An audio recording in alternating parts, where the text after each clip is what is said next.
Bandera Reports Afternoon Edition.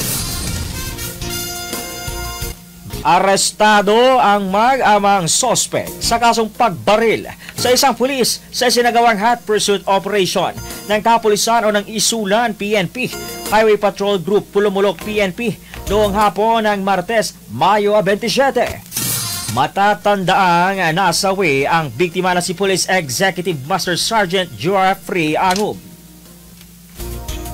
45 taong gulang, may asawa na nakadistino sa Bagumbayan Municipal Police Station.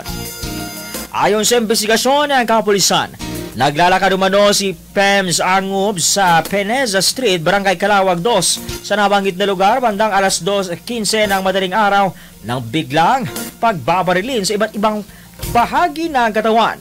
Nahuli ang mga suspect bandang alas 12 ng hapon sa parehong araw sakay ng kanilang getaway vehicle sa may crossing Repolyo, Barangay Sulit, Pulumulok, South Cotabato.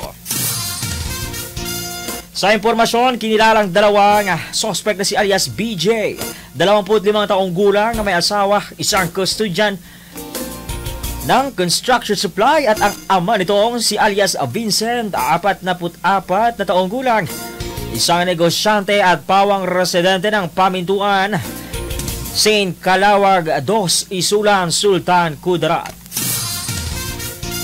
Ayon sa isang pahayag ni Police Lieutenant Colonel Julius Malcontento, ang COP ng Isulan PNP, personal grudge ang tinitingnang motibo ng mga suspect sa nasabing krimen.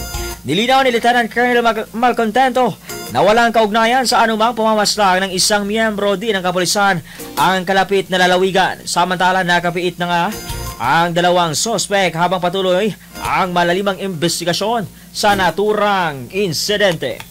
Bandera Reports Afternoon Edition.